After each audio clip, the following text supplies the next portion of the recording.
Welcome to the Grace for the Unlovable podcast, where you can share your story judgment-free.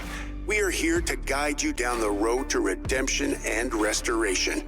Remember, healing comes when secrets are shared in safe spaces. Now, here are your hosts, Anthony and Melissa.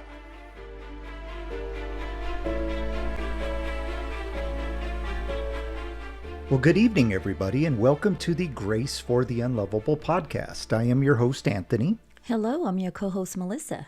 We are so glad that you've taken time out of your evening to join us. We have a exciting, riveting, emotional episode for you tonight. But before we get to that, we just want to give you a couple of quick reminders. If you've stumbled upon this podcast, we imagine it's because you saw a TikTok ad or a Facebook ad, and you're saying, maybe there's something intriguing about one of those ads. And so let me kind of tune in and see what this is about, because maybe there's something you're working on internally and this is striking a nerve. But in case you just kind of stumbled upon it, you're not sure what it is, let's just explain what we do here. This brand new podcast is designed to help people who have screwed up, not just a little bit. I would say a lot. People that are holding a secret, some sort of sin that has caused a bunch of harm to themselves and others, mistakes, whatever terms you want to use. This is for people that have something that's eating them alive and they don't know where to go to get it off their chest. So this place is anonymous. It is a place where you can come and tell your story judgment-free. Now, what do we mean by judgment-free? We're not perfect, right, Melissa? Correct. We all have levels of judgment somewhere. But what we do here is put all that judgment aside and just let you be you. And so if you've listened to any of the first couple of episodes, you've heard a couple of stories of people that kind of blew it, or they had a situation that was, so crazy that people would have deemed the behavior unlovable, but have kind of come out on the back end with a little bit of restoration and redemption. But tonight's episode, we're actually going to get into the current.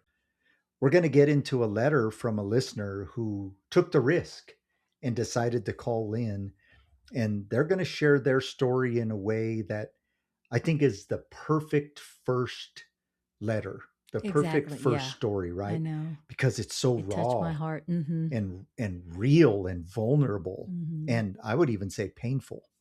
I think I said last week, but when I read it, and we were kind of running out the door, so I flipped open the computer and read it, and I had a tear in my eye, and I wasn't even that focused.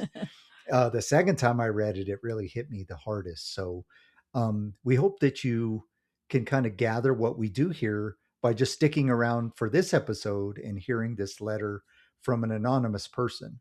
Now, before we get to that, just want to give you a couple of other quick reminders about our entire organization here.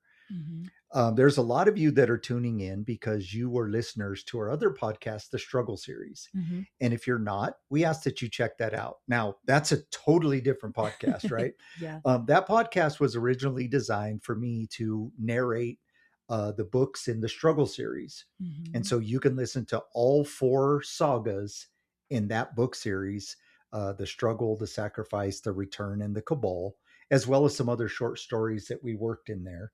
And now, starting last week, we actually started the new novel. And so we had some really good feedback about it. There was a couple of people that said, I kind of miss Anthony and the team. But if you listen to the Struggle Series, there's kind of no resurrecting that. There's no bringing it back. So just bear with me. This new novel, I think, is going to grab you. I have had it in my head for a while, and I'm writing it as I go. Just like we did with the Cabal.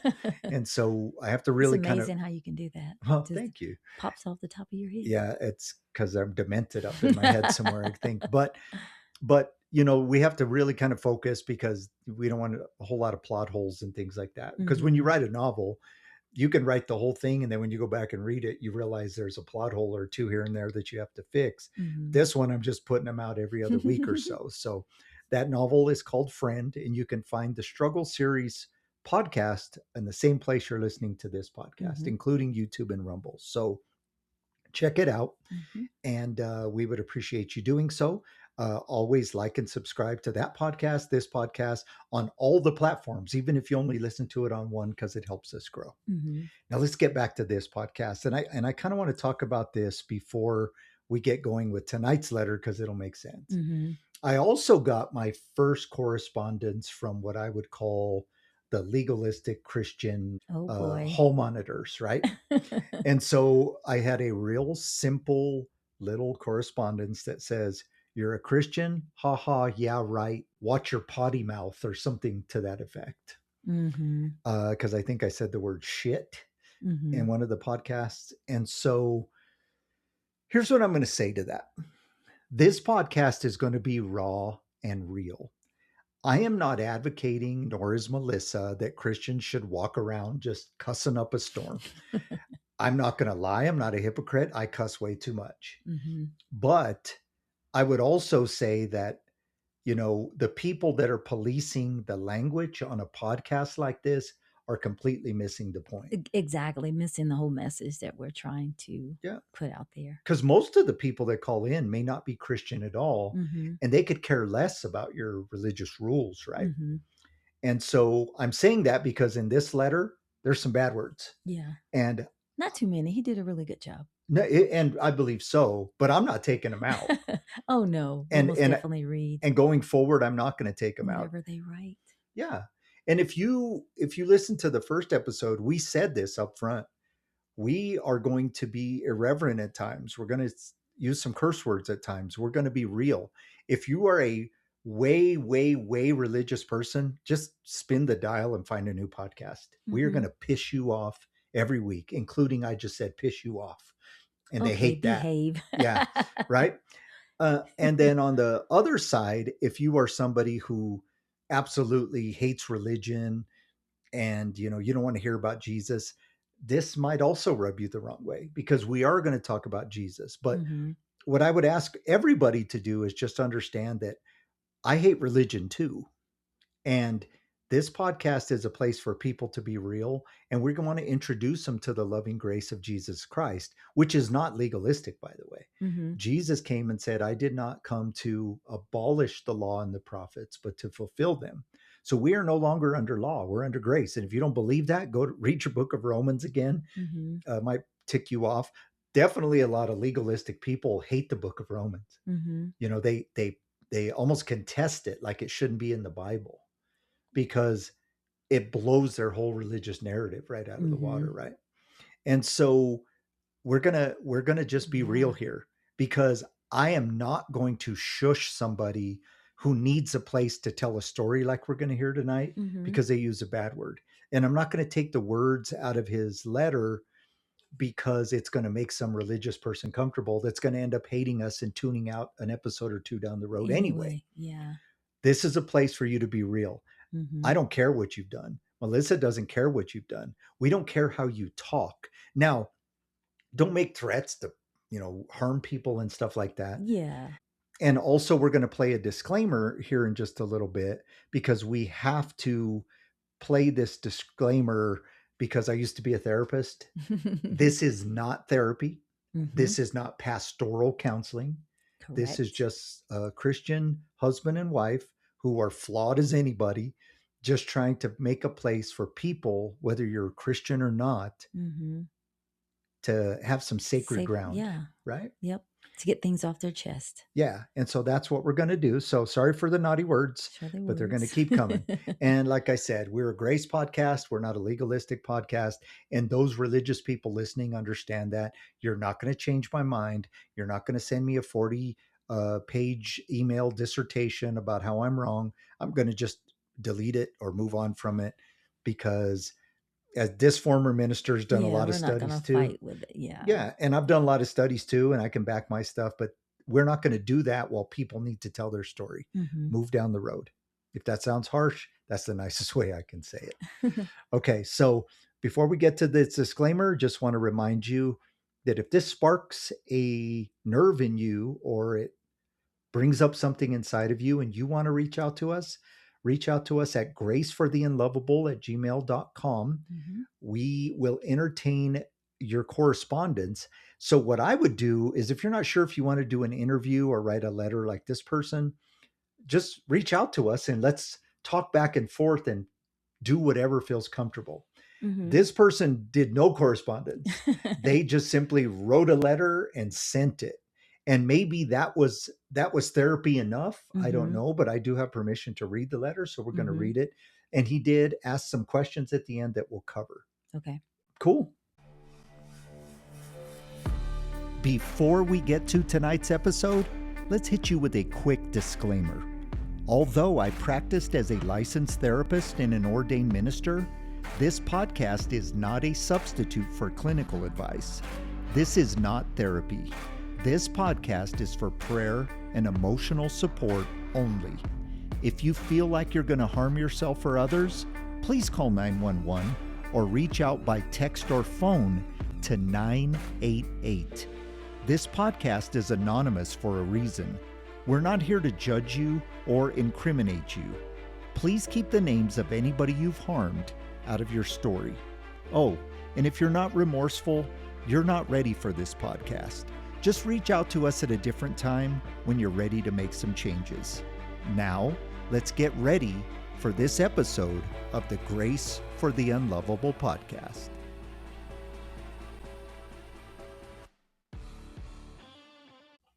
Okay, so again, the disclaimer, if it freaks you out, just know, not therapy, right? You can't say we gave you some crazy advice, because we're not giving advice. We're just supporting you here. We're going to teach you a little bit about Jesus, but it's up to you to make your own decisions. And so the disclaimer speaks for itself. You're going to hear it almost every week. Every week we have a guest or letter. So just kind of ride with us. Okay. Yeah. Now, Melissa, are you ready to dig into this letter? Are I'm you ready. Emotionally prepared? I did read it prior to us sitting at the table, and it broke my heart. But then again, at the end, it made me smile because he's headed in the right direction. Yeah, I I really think, believe that. that I he's hope really so. trying. Yeah. Mhm.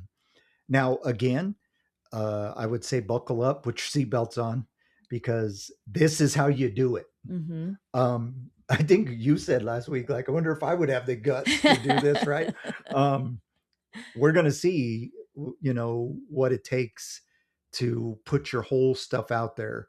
But I'll bet you at the end, a lot of you listening are going to say, I'm proud of I him. can understand that. And Yeah. yeah, for sure. Mm-hmm. So this is a letter from Eric.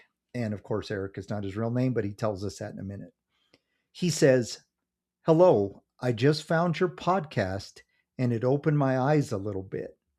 I heard the one about the guy who struggled with drinking, and it made me think about my own life." And I assume he's talking about episode 2 with Jay. With Jay. Mm-hmm. Yes. "I don't want to give you my name, but I'll just say that my name is Eric." It says, "I'm somebody who has struggled with drugs and alcohol most of my life. I'm not proud of it, but it's just the truth. I heard that guy talk about being to jail, and I know what he is saying. I've been to jail a lot of times. I could probably talk about everything I've done, and it would take about 2 days. Let's just say I've not been a good guy." And I love that right off the bat. And it kind of makes me chuckle because, yeah, some of us grew up like we made 4 mistakes our whole life, especially people like in my former profession as a pastor. But I didn't grow up like that. Mm-hmm. So if you wanted to put all my sins on a slate, it would be the size of the Washington Monument in Right. Washington, D.C. So I get this, and I like just the rawness of it, right? Yeah. So let's keep going. He says, "When I heard that guy talk, it made me think how I was abused as a kid." And this is where I started to get emotional when I first read it. And even now, a little bit, it hits me. "I had an uncle who was a gang member and was supposed to be the toughest guy in our neighborhood. What nobody knew is that he was molesting me from the time I was about 7 to about 10. It happened a lot." Mm-hmm.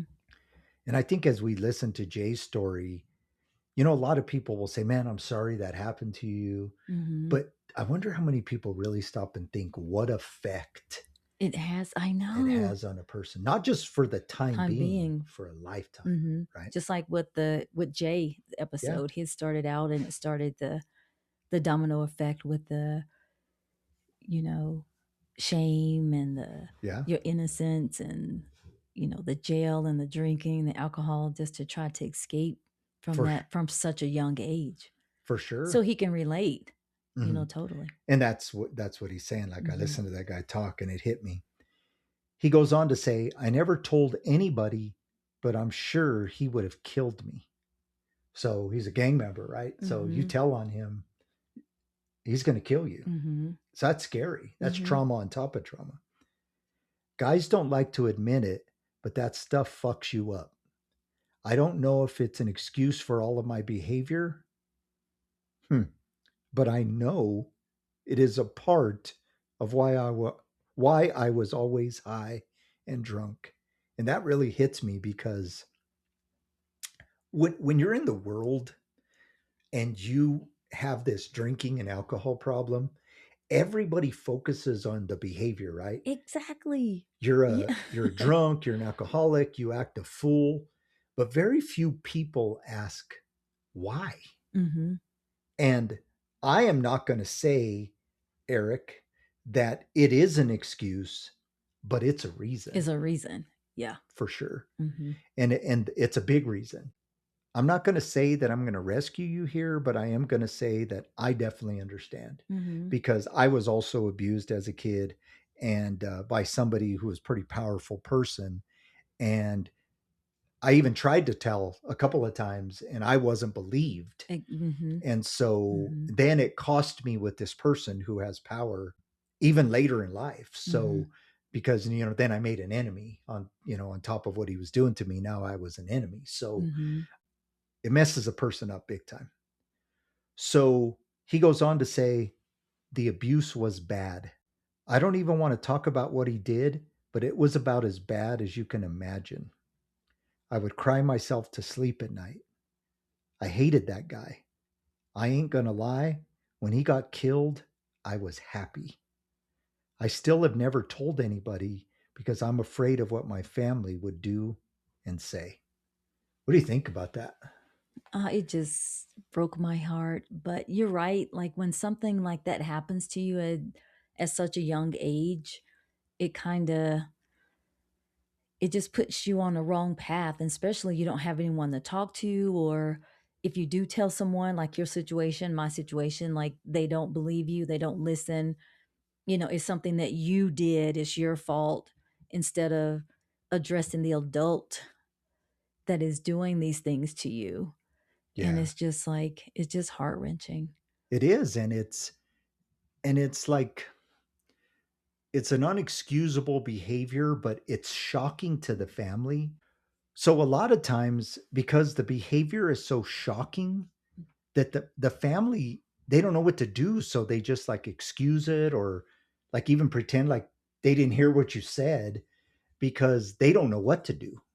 Or they know about it and it's just one of those things that what happens in this house stays in this house. You know, that happens so many times where, you know, you have an uncle or an aunt that's doing bad things to, you know, your kids or your nieces and nephews a generation ago.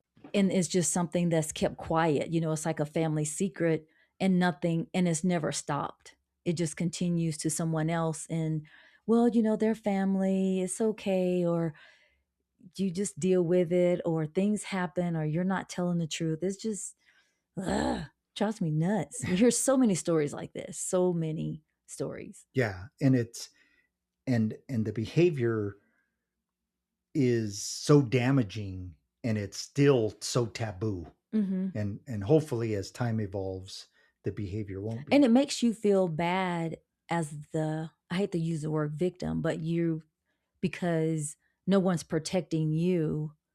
And it's like the person that's doing these things is more important than you are. And you're just a child. Exactly. Like you don't have that life experience. You know, like the episode with Jay, he said he wished he was bigger, you know, when he was 8 or 9 years old. Because he could have because he handled could it. have handled it differently. Exactly. Well, let's keep going. He goes on to say in this letter, I am 32 years old and I still have nightmares about what he did to me. Wow. That's impactful. He says, I'm not sure what I can do to stop remembering what he did. I have a couple of kids, and if I knew somebody who did that to my kids, I would kill them. No lie. And Eric, I get that. I get that. I'm somebody who's made a million mistakes. And so I try not to be judgmental of situations that aren't involved with me. Even doing this podcast, somebody may call in one of these days as the perpetrator of this story. And we would entertain that. Because if this person wants to be repentant and remorseful and get it off their chest, there's even grace for that person. But when it comes to my kids, I'm with you, buddy. I'm with you. And please hear what I'm saying. We want to be respectful to everybody, but when he says that, I can feel that. I can feel that pain because it's not only somebody harming his kids, but he knows what it's like. What it's like. Yeah. And what the effect is going to be down the road. For sure. So he says, anyway, that's not really the reason I'm writing this. When he sent this in and I started reading it, I thought that was going to be the gist of the letter, Yeah, right? But then he says, that's not the reason he's writing this. I want to talk about something I did that I hide from everybody. Seriously, I've never told anybody about this. I want to get it off my chest because if I don't, I will probably go back to using drugs and I may not live very long if I relapse. And I get that. They say in the recovery rooms, everybody has another relapse in them, but not everybody has another recovery in them. And so you can relapse 100 times and keep trying to get back on your feet, but the next time may be your last time. And so I get that. As you read the letter going forward here, that's basically what he's saying is like his addiction is bad. 3 years ago, I was hooked on heroin pretty bad. I was basically homeless and was like those junkies you see on TV. I had a girlfriend at the time, and we were both on that stuff. It was so bad that I would make her prostitute herself to get us drugs. I feel like such a piece of shit even saying that. I'm so ashamed. And thanks for being honest, Eric. Like that's what we want here, right?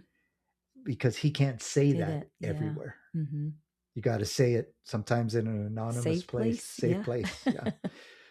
And so no judgment here, man. But let's continue. Can you imagine? You say that you love somebody, but then you tell them to have sex with other dudes just to get high. I swear to you, I hate myself for that. That hits. Yeah. That hits hard because I don't want anybody to hate themselves. Yeah. She eventually went to rehab and got clean and left me. I don't blame her. What is crazy is that she hooked up with another dude that was using and she relapsed and died. I can't help but feel like it's all my fault. What do you think? Oh, I hate that he feels that way. I mean, that part is not his fault. Unfortunately, she made her choices. I mean, they were together and they did things that they are not very proud of. But I mean, unfortunately, we're comfortable with where we're comfortable. Like she probably got sober and was doing well, but because of that habit and that issues, and maybe she wasn't comfortable with a nice guy. Sure. And then met a bad guy and it's like, oh, well, I can do this again. I can control myself. I won't take it too far, that I can stop whenever I want to. And unfortunately, it's very powerful drugs and can stop that. I'm not trying to rescue anybody here. And I can understand that he feels a culpability because you want to be a good guy and you want to do good things. Just to continue with it, they say in the recovery rooms to do the next right thing. And they say that because you can't change what you've already done. Because if you live going backwards like that, actually, That's basically what depression is living in the past. Mm-hmm. Anxiety is living in the future, right? So Mm-hmm. living in the now is where you need to be, especially in recovery and healing, Mm-hmm. because you can't go back and change. So you do the next right thing. But I feel his pain there for sure. He says, this messed me up pretty bad, that I started using a lot more. I think I was trying to kill myself, to be honest. I was using so much that I should have been dead. It got to the point where I was basically worthless. Oh my gosh, I Mm. hate that. I got arrested and called my mom and asked her if she would come bail me out. She has kicked me out so many times, but I knew she still loves me. I knew if I called and told her I wanted to get clean, she would come and bail me out. She was very sick and didn't have a lot of money. She took me in only if I promised to be sober. I pretended like I was going to NA meetings, but I would just go and get high. She would give me whatever money she had, and I would use it to get high. Man, I mean, he's not alone. no, for sure. Unfortunately. And I That's like just his that story. Yeah. because that's the honesty of addiction. It's Mm-hmm. the part of addiction that nobody talks about. Mm-hmm. Like I said, people will say, well, that guy's a junkie, scum of the earth, put him in jail, put him in rehab, get him out of my face. But people don't want to be doing these things. Mm-mm. They're caught in a cycle, Mm-hmm. and they're caught in the physical throes of addiction. Mm-hmm. And some people say, well, addiction is a disease, and then other people say, well, you can't call it a disease because you did it to yourself or whatever. They call it a disease because it has the same properties, which means it will progress and it will Mm-hmm. eventually kill you. Mm-hmm. That's a disease, right? If you have any Yeah. other disease, it progresses till it Mm-hmm. kills you unless you find a way to stop it. Mm-hmm. And these are parts of the symptoms of that, Mm-hmm. right? So if you have the disease Yeah. of like diabetes, you're going to have low blood sugar, high blood sugar, Mm-hmm. all of those things, right? So what are you going to do? You have to find ways to deal with it. If not, it will kill you. Mm-hmm. Well, these are just symptoms of addiction right Mm-hmm. here, is lying to people and so Yeah. on and so Part forth. of it. And it's real. And I love this because he's purging himself from this. He says, pretty soon I was stealing stuff from her and selling it, meaning his mother. She didn't realize right away, but she eventually found out that I sold the barbecue grill. We got into a big argument, but I swore that it wasn't me. I told her that someone must have stolen it. I didn't know if she believed me or just gave up. I saw that she was disgusted with me and she stopped caring. You know how you can just tell? She would barely talk to me. She even got sicker. She went to the doctor and he gave her some Percocets.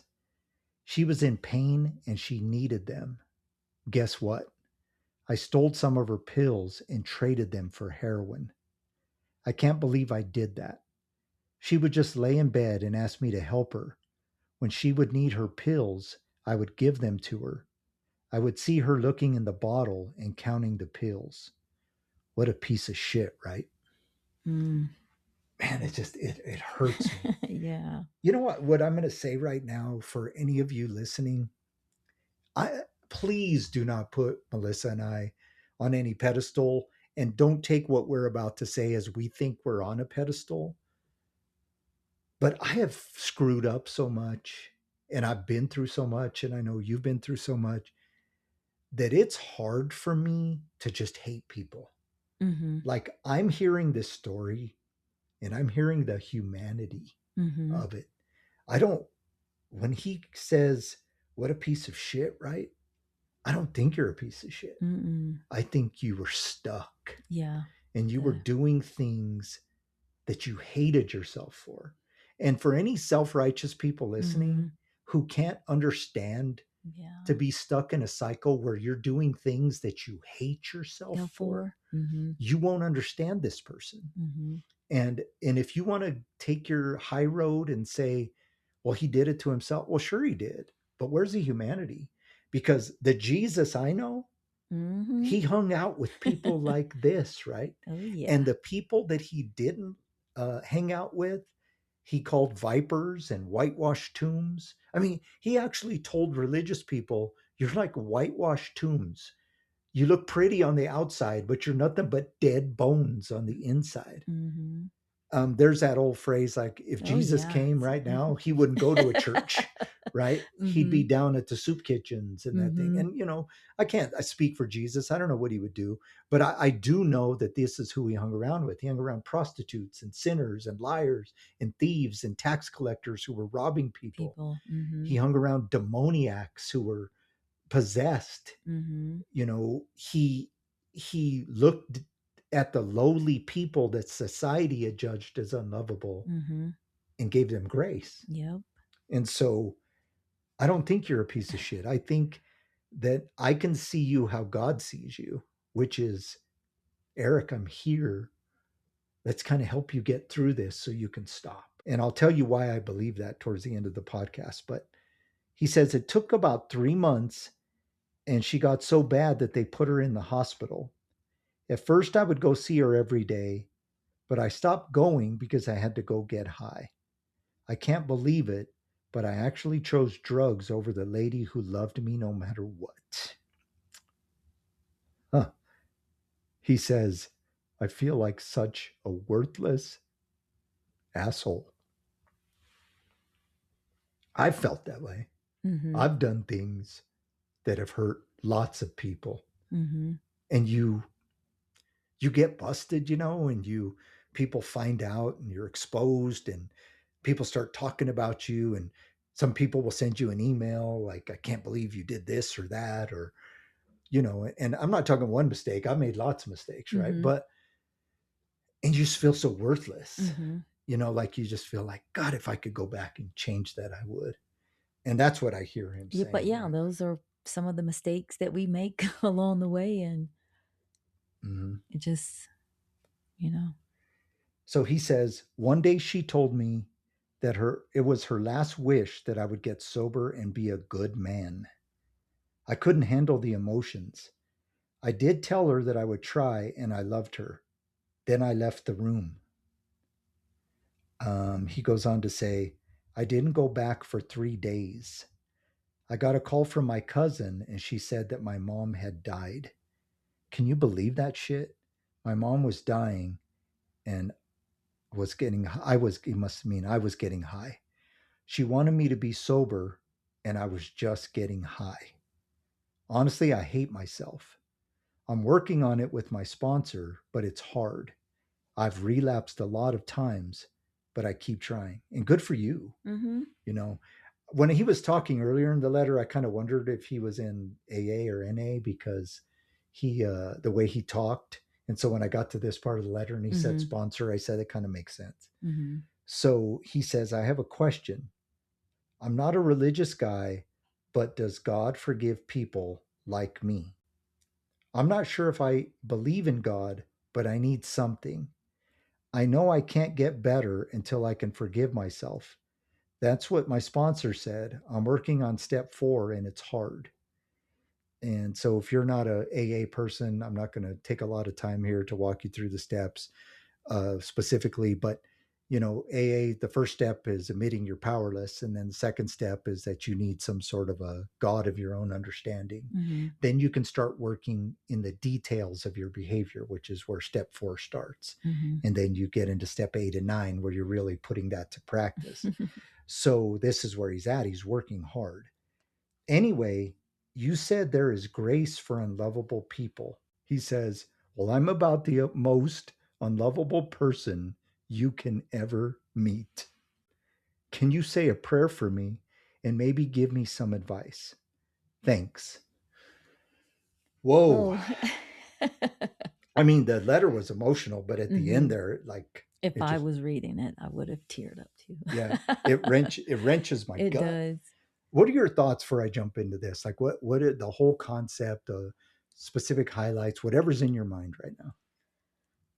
Well, I'm glad that he's taking the steps to help himself and that he has a sponsor that, I think because, like you said before, an alcoholic can help an alcoholic because they can understand, or either most sponsors have been there, so it seems like he's on the road to recovery. And we most definitely will pray for him for today, and then also keep him in our prayers. And it sounds like he's almost ready. I mean, he's only Mhm. 32, so he's still very young, and your 30s are good. So I'm sure you'll get yourself together. I mean, it may be 5 years down the road, you may relapse again, but I mean, have felt the same way that he's expressed himself in his letter, at times. And I would always tell my nieces and nephews, I think the hardest thing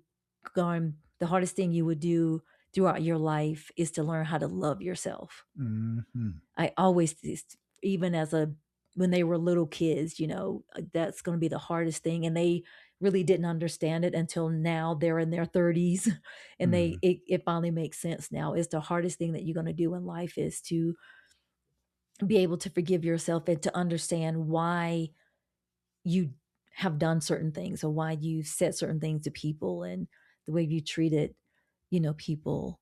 But I think, with his mom, he said he has a couple of kids. Not sure what the ages are, if he's in their lives or not, so Mhm. maybe, it's coming to head where he wants to be a good role model, for his kids. And, and I'm sure his mom is constantly in his thoughts about, what if I could have, should have, Mhm. but, that's too late. But maybe honor your mom's wishes. She loved you throughout your entire life, and you even admitted that in your letter. She never gave up on you. She probably constantly prayed for you. She was there for you. She's helping you because she knew that the drugs wasn't you. It changed you. Yeah. It made you a different person. Sure. And moms Yeah. moms can kind of look at you a little different anyway because they gave birth to you. Mhm. They go back and remember you being that little kid, Right.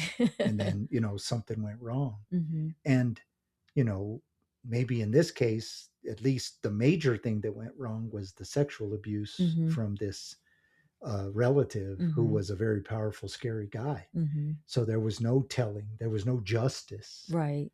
for that. And from what I can tell, there's still no justice because the guy died, and you can Mhm. feel relieved that you're safe, but he never really faced justice for what he did. Right. And there was Exactly. never an apology or repentance or even, like amends or anything that are Mhm. made. It's just a relief that, well, at least I don't have to run into him or Right, see him or exactly. whatever. Yeah. Yeah. So that now the damage is done. It's just now you work on fixing the damage, Hmm.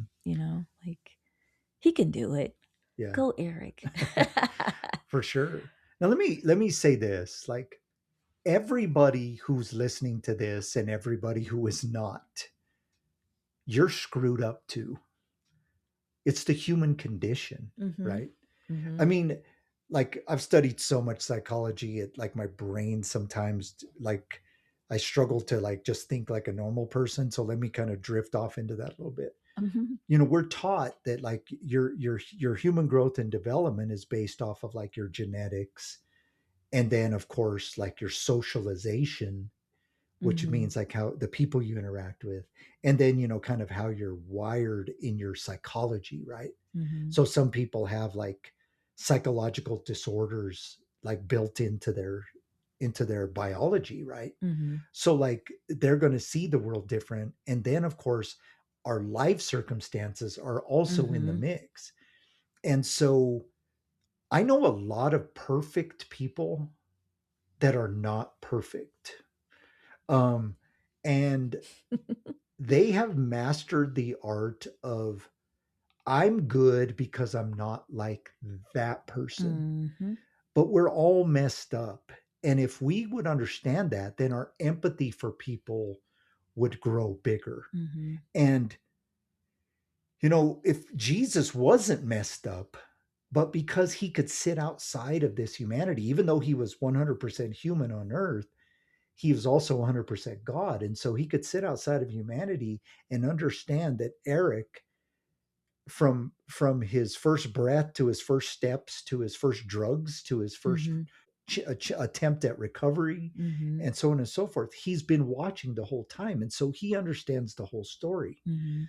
what pops in my head is kind of just a little psychological concept. I'm going to be very basic. So if you're a psychologist or a counselor listening, I'm not going to go into a whole bunch of details. So don't write me a letter saying I was incomplete in what I'm saying, because most people listening aren't that.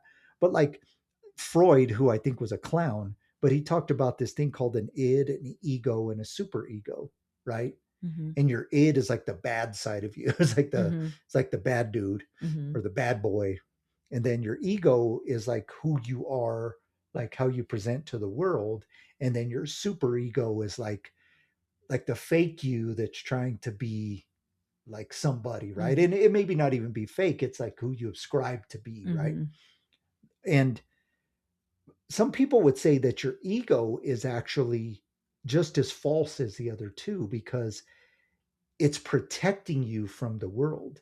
See, in the perfect world, nothing would happen to you and you wouldn't need to protect yourself. Mm-hmm. So part of your ego, and we use that term now for somebody who's arrogant, Right. because arrogance is what they're using to protect themselves from the world. Mm-hmm. But your ego is actually means something kind of different. Mm-hmm. So we all have little things in our ego that we protect ourselves from the world from. Some people drugs, some people alcohol, some people sex, some people lying, some Mm-hmm. people stealing, some people self-righteousness, Mm-hmm. some people use Christianity or religion like a sledgehammer Mm-hmm. to keep people from seeing their vulnerabilities.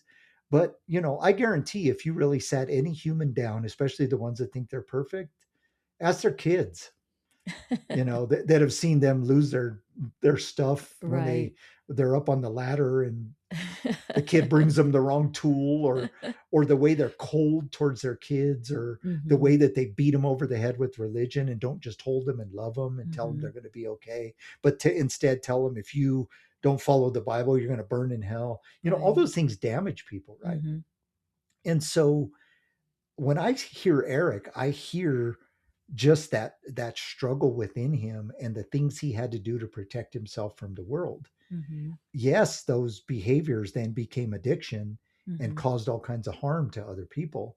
But I don't know how his ex felt about the prostitution, but I can feel his pain that he feels responsible. Mm-hmm. And I don't know how his mom felt at the end. She might have been upset that he wasn't there as she was dying.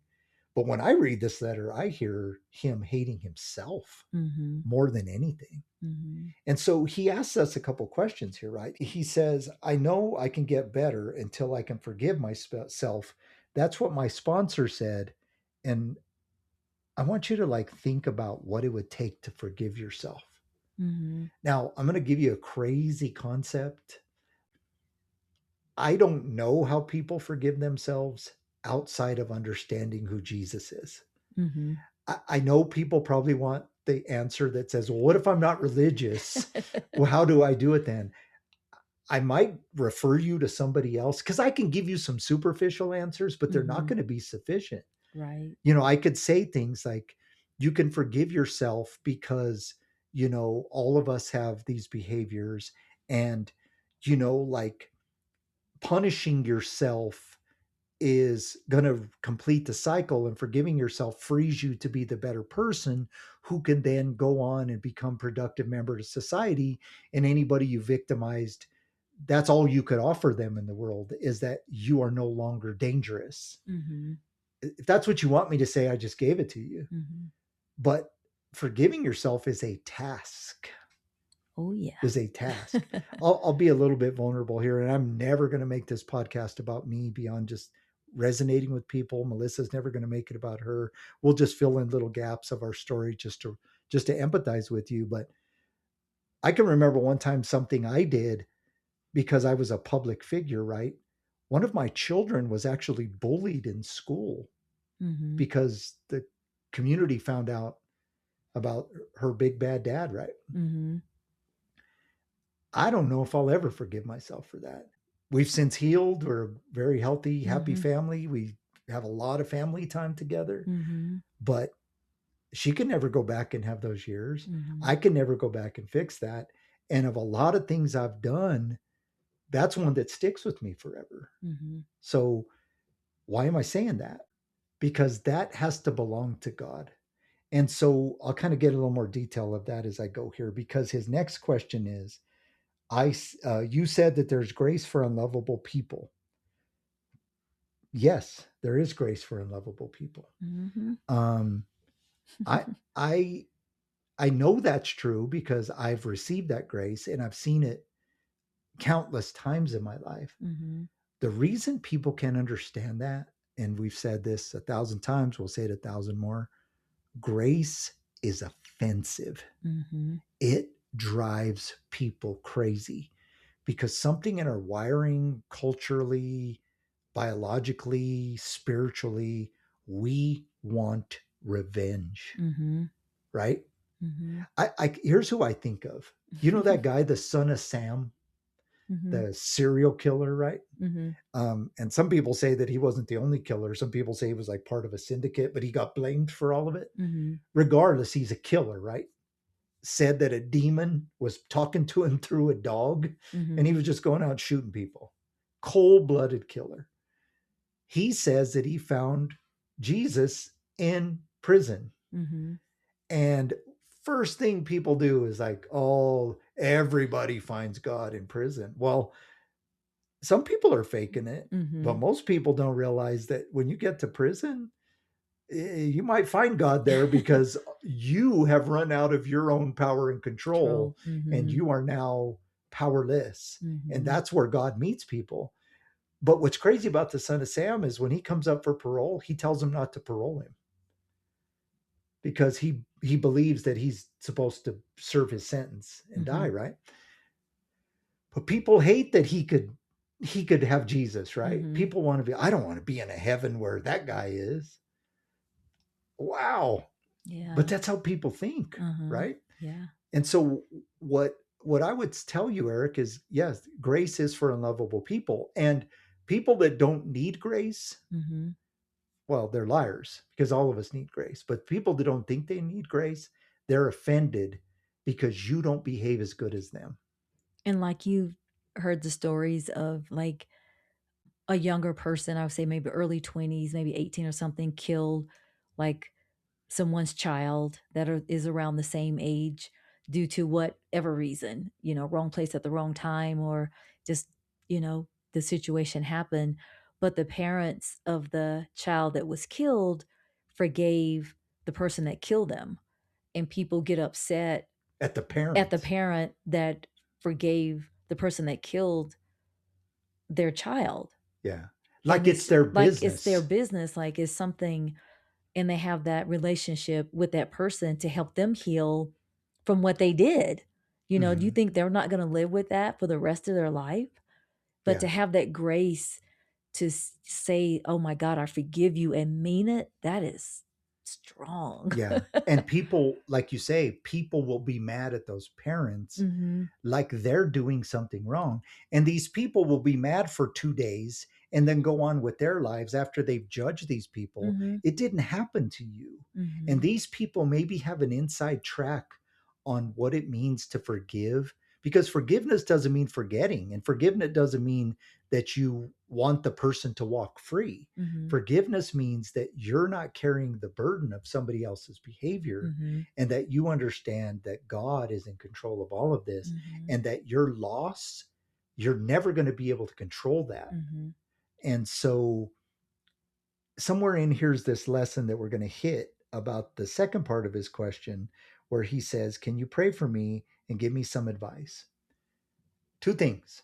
Can't give you advice because then that disclaimer I talked about in the beginning isn't valid. But what I can do is give you some, what I would say, like anecdotal suggestions on where you find this stuff. Mm-hmm. So for you specifically, Eric, again, let's go back to these steps you're walking, right? Mm-hmm. Because in step 2, it says you admitted you were powerless and that you need a power greater than yourself. Okay, so this is where I believe Jesus is that. Now, forgive me, listeners, if I get a little technical, but maybe the Christians you hate don't ever really talk about the true gospel message like I'm going to talk about right now. Mm-hmm. So let me make it real simple. God put all these people on earth and they blew it. They suck, just like Eric, just like me, just like you, just like all of us. Mhm. Some of us are open and admit it, and some of us pretend like we're not, but all of us have hurt Right. other people. All of us sin and fall short, Mhm. whatever terms you want to use. So God created like this sacrificial system for you to be able to get to heaven because he loves you so much. He didn't just say, well, you screwed up. That's it. Good luck. You had your chance on the game show, but you failed. Now go home because Mhm. you're never going to see me in paradise.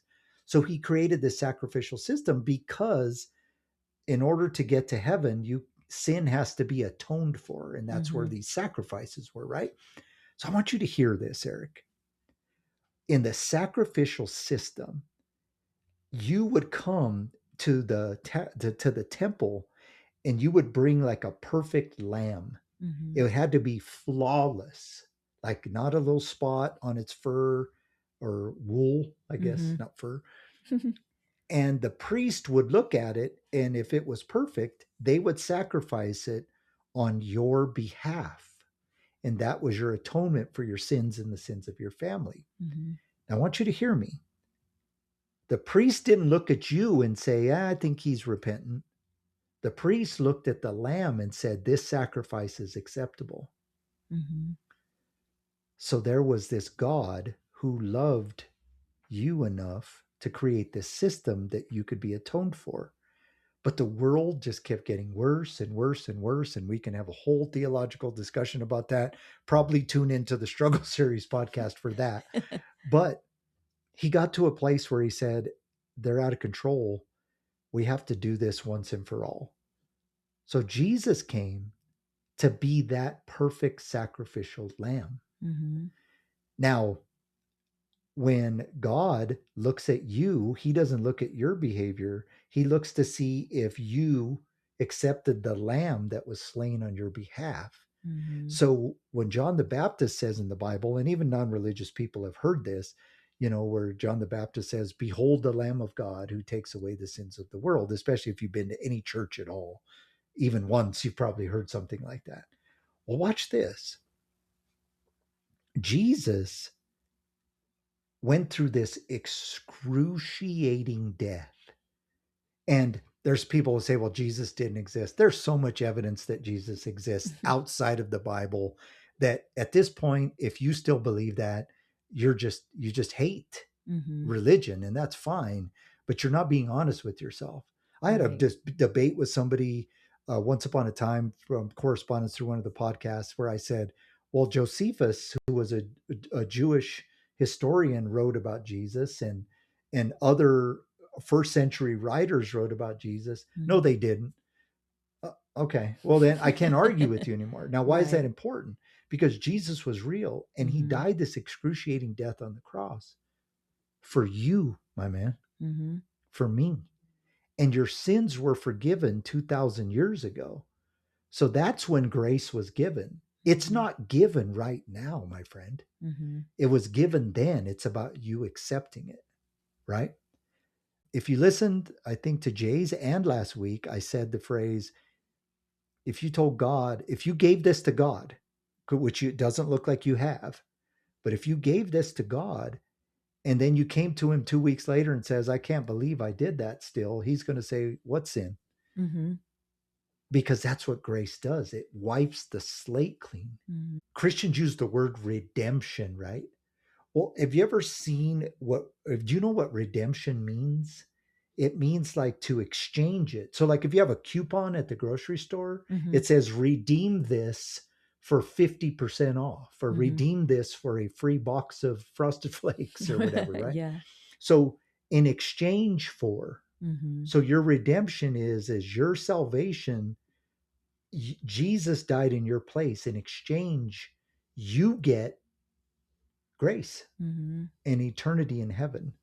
So I can't give you advice, but what I could tell you is that if you can just give this to him and trust him, there is light at the end of the tunnel. There Mhm. is life on the other side. I can't tell you, Eric, how many people I've worked with who have substance abuse issues. Of all my therapy, I have a handful of different areas of expertise, but one of them is substance abuse. I've worked with tons of substance abusers. Mm-hmm. And what I have found is that, you know, when people understand that substance abuse is a spiritual battle, and Jay said that. Mm-hmm. Mm-hmm. And, you know, we even say often that, you know, that's why it says beer, wine, and spirits on the side of the liquor store, because people in the old days knew that when you drank, you got a spirit, right? And that, I believe that's true. I believe there's a spirit of addiction. And so you're not just trying to get healing from your pain emotionally or in your emotions, which what psychology would tell you. You're not just trying to get healing from the biological, physical withdrawal symptoms of addiction. You're trying to get healing from the spiritual battle that you've been fighting. Eric, that's why you hate yourself, because the good guy that your mom said she wanted you to be, he's in there. He's in there. And he's battling with this spirit of addiction that's telling you to continue to destroy yourself. To be honest, man, because of something somebody else did to you when you were a little kid. I know, and that sucks. And I wish those things didn't happen to people. But you know what we do as humans? We take those wounds towards ourselves, and then we don't have the skills, or we don't have the tools, or we have them and choose not to use them. And then we go out and hurt other people and just continue this humanity thing where we supposed to love each other and we wound each other. And now that person's wounded by you. And it goes from there. You stop that by understanding that I don't want to live in that. And it's okay to change. It's okay. You know, you're going to change and be a better person. You're going to be happier. You're going to, you know, life is going to be, you know, much better. And it's okay to change. You know, you can change your habits. You don't have to hang around the same people. And it's okay to have a new life, to shed a new skin or something. I don't know if that I like that. makes sense. I like it. And you know what I think? When you said that, a lot of people, it's not only that they don't believe they can change, they're like afraid of what their life would look like. And I don't mean any disrespect, Eric, but let me just be me a little bit, because I'm kind of a blunt. They call me honest to a fault for a reason. It seems like you maybe grew up in the hood a little bit. Definitely your relative was a gang member, so you might have grown up around this stuff. I think a lot of people think, well, like, if I change, like, what am I going to be doing? Wearing like a shirt and tie and like carrying a briefcase? Change isn't about that. It's about being yourself, but in a positive direction. Trust me, I'm a hood kid, man. And all of a sudden I'm preaching to wealthy people in wealthy suburban neighborhoods. And I never wasn't myself. You know, I would tell them stories about the hood and tell them stories about my past. And some of them would have that look on their face, but other people would say, man, I appreciate that you're not up here trying to be fake. And so you're still yourself, but you're just not doing the destructive things. And so, I mean, you know, whatever, if you want to start a business, but that doesn't mean you're going to be like a banker. Yeah, right. Exactly. You know, and I think that's what people do in their mind. But let me kind of start wrapping up with this. What I would tell you, and because we are going to pray for you, but I would tell you this. This is why this podcast exists, because we don't care here about, like, we want you to meet Jesus and then go to church and be perfect. And that's what a lot of religion and Christian people do. I'll tell you a quick story, my friend. This is true. I've written about it in my books and such. I was a 80s rocker kid. I had long hair. If you see me now, I'm bald as can be. I shave my head, but there's not much to shave. I mean, I'm bald. But I used to have long hair, like all the way down the middle of my back. And I started going to church at 16 years old and got saved, right? I met Jesus. And I was like the mascot, because they got one, right? Them Christian people, and especially those Christian youth group kids, they trapped one of those heathen kids, right? And introduced him to Jesus. And so because I was a musician, I can remember they asked me to come into the church and play guitar for the youth group band. Well, they were doing a sound check. Well, I played in a heavy metal band, like a heavy metal band, like Metallica, Slayer, heavy metal band, right? So I hooked up my amp and just started kind of doing a sound check, and I was playing like some real heavy music. I had a big, like foot pedals where you have distortions. And man, they looked at me like I had 7 heads. And so they were like, never asked me to play guitar again, but they did ask me to sing, right? And so they asked me to sing in big church. That's what they used to call it. There was youth church and then there was big church. That's what they called it. Like the big people church, right? The adults, I guess. And so I sang a song in big church, and I had people coming up to me and say, man, that song moved me. It was like a newer song from a new Christian artist Mm-hmm. that had really like healed me. Right. And so the song was called In Christ Alone, right? It was like a big popular song, and it was brand new then. That's how old this is. And I sang it in church, and people were like, thank you for that. Thank you for that. And then the leaders came and grabbed me and said, if you're going to sing in big church, you have to cut that hair. Mm-hmm. And I'm like, what? They're like, well, you can't be representing our church up there with that long hair. So I left. That's what I don't want here. If you guys get the metaphor, Mm-hmm. I left and was a heathen for a long time before I came back to Jesus. Now, Mm-hmm. some of you Christians would say it was my fault. I was looking for an excuse to leave. I was wounded by that. Mm-hmm. And we joked last week. Now the guitar players in churches have long hair and tattoos. They play in the bars on Saturday and come and lead worship on Sunday, because the church has kind of realized, at least a lot of churches are realizing that, that religion stuff is running Mm-hmm. people out of the church. But still a good person. But back then it was Yeah. like taboo. So Taboo. I took Mhm. off. I left, and it bothered me for years. I mean, to be honest with you, it's still kind of, sometimes it still bites. Mhm. Sometimes I still get annoyed. We don't want that here. We're not going to be that here. And you don't have to think that that's what we're saying we want you to do. Here's my challenge to you, Eric, and anybody listening. We said there's grace for the unlovable because Jesus has demonstrated that countless times in the Bible. If you listen to the first episodes, we talk about the woman at the well. We talk about Jesus literally going to a cemetery to meet a demoniac, a person that society had thrown away because he had welcomed demons into his life, and Jesus healed him. Mm-hmm. Jesus's grace is so powerful that a woman knew in her heart that he could bring healing to her family. So she just went and touched his garment. Mm-hmm. And Jesus said, I felt the energy leave me. Who was that? It was that lady who just reached over to touch the hem of his garment, like at his feet. Mm-hmm. That's how much grace Mm-hmm. Jesus has, if you'll accept it. He wasn't giving this to the religious leaders. If I could be honest, the religious leaders are the ones that had him persecuted. Mm-hmm. Not all of them. There were some good ones in there, but because religion tells you to behave, Mm-hmm. grace tells you, we know you don't always behave, but I love you anyway. Mm-hmm. Eric, I'm going to tell you something crazy.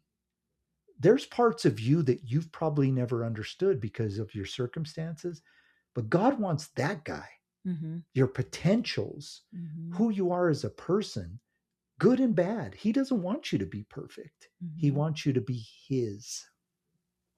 That's where the grace comes. Mm-hmm. I've been in some dark places, some of my own doing and some of not. And God's been there with me the whole time. You said that last week. He's with us all the time. We just don't know it. Mm-hmm. And so as we pray for you, my man, I just want you to consider that. I want you to consider that this God loves you. He's not mad at you. And he just wants you to do what you did with us. Mm-hmm. And I'm going to continue to try to reach out to you. We'll talk some more, but let's say this prayer for you and for anybody listening who feels like this is what you need or this is your story, right? God, so many people we've invited here don't know you the way we know you. And I don't want to bring some religious prayer with the thous and the theys and the thines, and because that's not who you are to me. You're just a God who came to earth and loves me. You meet me where I am. Mm-hmm. You let me call you dude sometimes, God, because that's how I talk. You come to me in my darkest moments and have honest conversations with me as I have them with you. And I want you to be that real to Eric. He reached out to a couple of strangers on a brand new podcast because he has pain. And God, I don't care what he did. And I'll be honest with you, I know that you died for this, Jesus. I know when you were in that garden 2,000 years ago, praying because you knew you were going to go suffer this horrible death, that what perpetuated you to go from praying that it wouldn't happen to accepting it is that you knew Eric would need you. And so be real to him. I pray, God, that you would allow him to tell his story in a way that only you and him speak. Create your own language with him. Create your own relationship with him that is not religious, but is just based in your grace. God, I trust you that you led him here. Because we're nobody, man. We're unlovable people in the sight of some ourselves. And so we just want to be this little kind of dark corner of podcasting somewhere where real people could come and talk, because you want us to be real. And so, Jesus, be real to him. Hear his heart. Grant him forgiveness that he needs internally so he can forgive himself, and give him that grace to know that no matter what he did, that if he would just turn to you, that one day he will walk into heaven's gates and you will say, well done, my good and faithful servant. And he will say, you can't be talking to me, God. Don't you remember all those things I did? And you're going to tell him, I don't remember all those things you did. I just remember that day that you introduced yourself to me. And so, God, we put this at your throne. We put this in your hands and give Eric to you. And we pray that you would do what you do. It's in Jesus' name we pray. Amen. So, Eric, what I would encourage you is just keep in correspondence with me. I'm going to send you an email, let you know that this is on the air. So by the time you're listening to this, you and I have already talked. Melissa and I will continue to pray for you, because we don't just talk. We mean what we say. We didn't get you as a guest on the podcast and say, good luck, man. We're here for you as often as we can be, with as much time as we can give you. And we will continue to pray for you, help you, and even maybe guide you. If you'll tell us where you live, we can help you maybe find a grace church that preaches grace and not legalism, because we believe that that's where you can continue this journey. And if you're not quite ready for this stuff, Eric, save this podcast, man. Listen to that prayer over and over again, because one day it's going to hit you if it didn't already. Anything else, Melissa? What would you say? I think you summed it up. I think you covered it all. And like you said, we're here for him, and we'll continue to pray. And I think he's on the right road. I think he'll be fine.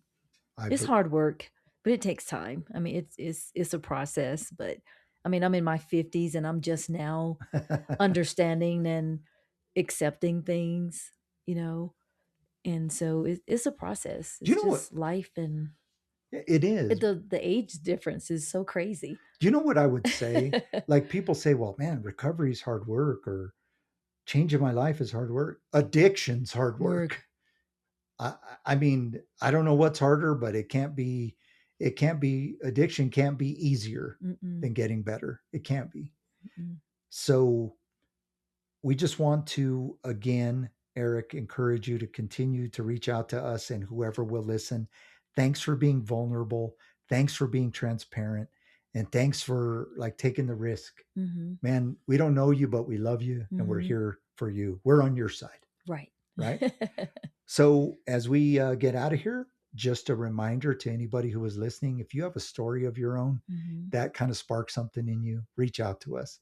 If you're not ready to send a letter, fine. If you're not ready to do an interview, fine.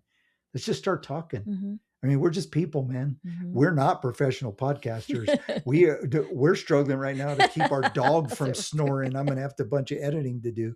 We're just in a little room in our house, just trying to help people the way we can. So Mhm. reach out to us. We'll start a dialogue and we'll help you any way that we can. Don't forget that this program is written, hosted, and produced by us, Anthony and Melissa Corelli. This program is copyright The Struggle LLC. Shout out to Todd Kazinka at Todd K Voiceovers.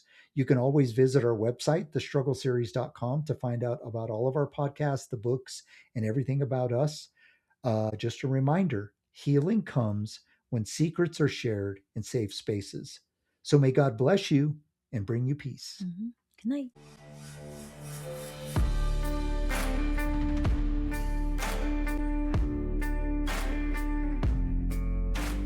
Thanks for tuning in to the Grace for the Unlovable podcast.